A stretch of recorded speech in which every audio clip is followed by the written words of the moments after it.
My name is Lisa, and my role is Activities Director. We start out with a thing called Daily Chronicle. It goes back to information in like the 1800s, whose birthday is that particular day that's famous, and so I pass that out. That starts our day. After breakfast, we do exercising. Then we go into things like bingo, arts and crafts. We have devotional.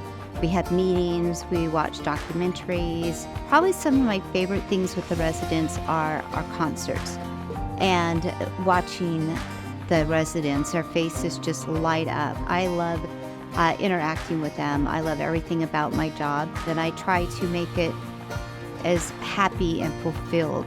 I just don't want them living or existing. I want them thriving.